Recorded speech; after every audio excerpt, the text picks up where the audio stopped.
This is a special report from About Space Today. I'm David Denault.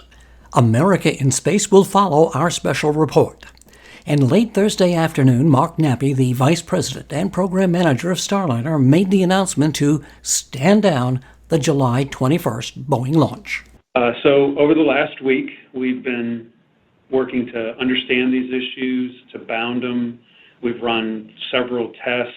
We've gone over in detail all the analysis for both systems to see if there was conservatism in the system or there were tests that we could run to make the results a little bit better.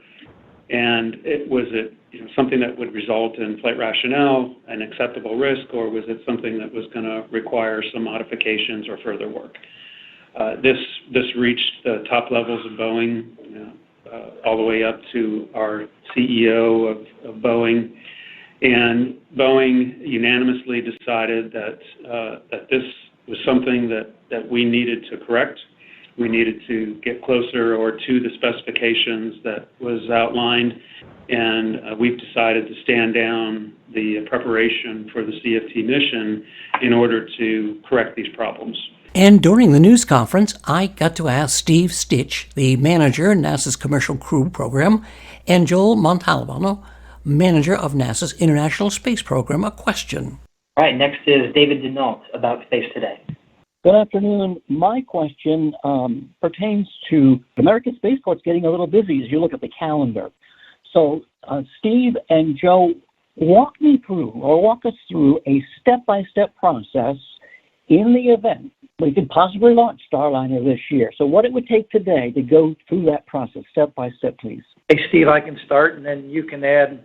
From an ISS standpoint, our job is the priority is to maintain these crew rotations.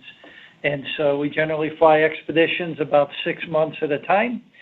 And so, as you know, we change those out today on SpaceX and on Soyuz.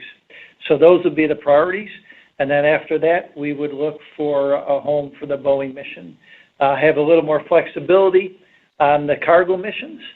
And so we would work the cargo missions as secondary to this Boeing mission. You also have to look at the launch pad. Not only does the SpaceX launch missions to ISS, but they have other customers as well, and we would just have to work with them. But in the past, human spaceflight has been the priority, and we've worked well together. So let me ask Steve if you want to add anything. Let's see, Joel, thank you. I think, you talked about from an ISS manifest perspective, we have the crew rotation coming up. If you just look at this calendar year, for example, in mid-August, and then the Soyuz rotation in September. And so we go find those windows right around those operations. Those are the only ones that Joel said are really high priority right now, because we have vehicles and crews that need to rotate back down. And then so there's a window, in the fall to go find an opportunity should we be ready. And then essentially on the Boeing and NASA CC commercial crew side, we have to lay out what work we need to go execute on the vehicles relative to the tape, and then the parachutes, as Mark talked about, the soft link modifications. How long will that take? And then when will those be complete, such that the parachutes can be reinstalled in the vehicle? The ascent cover has to be removed to get to the parachutes, as does the forward heat shield. And then we would lay all that out, right? And then once they're reinstalled, there's a sequence of tests that happen, and the fueling operations that we talked about for a July 21st launch. Mark alluded to, mid-June we had to fuel the service module. So we would lay out that schedule and then see what the launch date results. And as Mark said earlier, we've got to go lay out the work required on the tape and the soft link, which we haven't had a chance to do yet, because we're focused a little bit on, hey, how significant is the problem, and is it something that we have to go address before we go fly? So presumably, if all of that came together, you're saying that there's a possibility of a window in the fall. I think from an ISS perspective, there definitely is a window. in the fall, as Joel talked about, and then we would have to look, does the schedule line up to support that? And I don't think Mark nor I are ready to commit to any date, but there would be a window from an ISS traffic perspective in the fall. Again, Boeing has made the decision to stand down their July 21st Starliner launch. I'm David Denault. This is America in Space, a weekly news and information program on current events dealing with the space industry. Welcome, and thanks for joining me today. I'm Don Meyer, Space Coast News Editor. NASA's Mars helicopter, Ingenuity, arrived at the Red Planet on February the 18th, 2021 with the Perseverance rover. Ingenuity's mission was to demonstrate the first powered flight on another world. It was expected to only complete 5 flights at most. Well, as of April the 22nd, 2023, the Ingenuity helicopter has completed an amazing 51 flights since taking its first flight on April the 19th, 2021, exceeding by more than 10 times its original plans. The many highlights of Ingenuity's historic and successful activities on Mars include being the first aircraft to achieve powered, controlled flight on another planet, often referred to as a Wright brothers moment, successfully flying in the extremely thin atmosphere of Mars. The atmosphere of Mars is less than 1% the density of Earth's, completing 91.4 flying minutes, covering 7.3 miles, and reaching altitudes as high as 59.1 feet.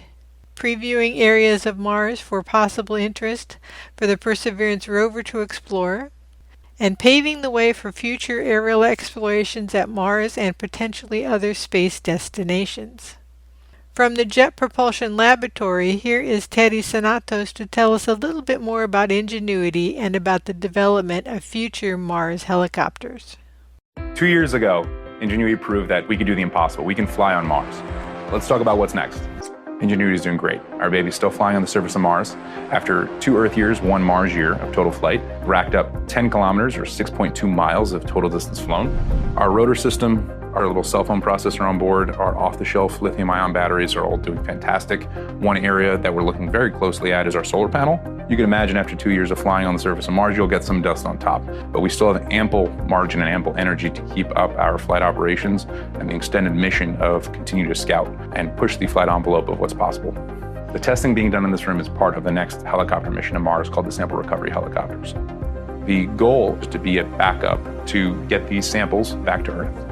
Put simply, Perseverance collects the sample tubes. The sample return lander will retrieve those samples directly from Perseverance, and then there's a rocket inside of that lander that's actually going to send those samples back to Earth.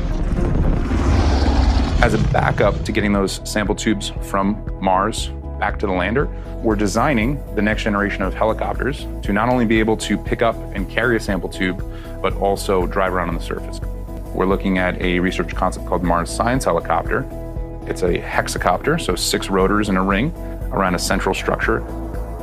It's about the size of the rover, and you can imagine in the future you will have fleets of these Mars Science helicopters flying around, bringing important payloads to areas of Mars that we've never been able to access before. So we're trying to fly faster, trying to fly higher. We've added new flight software capabilities. We can now detect landing sites airborne. Those sorts of winds are coming from the surface of Mars directly into the design of the new sample recovery helicopters. And she's done a fantastic job. Surpassed any sort of metric of success that anyone on the team could have ever imagined for this little tiny 4-pound spacecraft. Ingenuity is one amazing little craft. 10 times more flights than expected. Just kind of blows the mind. I wonder how much more it can achieve and what the new ones will be able to do. Thank you for joining me. Remember each Tuesday to join David Denault for America's Return to Space, and join me every Friday for America in Space. From the Florida Space Coast, I'm Dawn Meyer, Space Coast News Editor for About Space Today. Thanks for listening. Be sure to share our program with your family and friends, and follow us on Facebook. Join us each week for news and information on America in Space.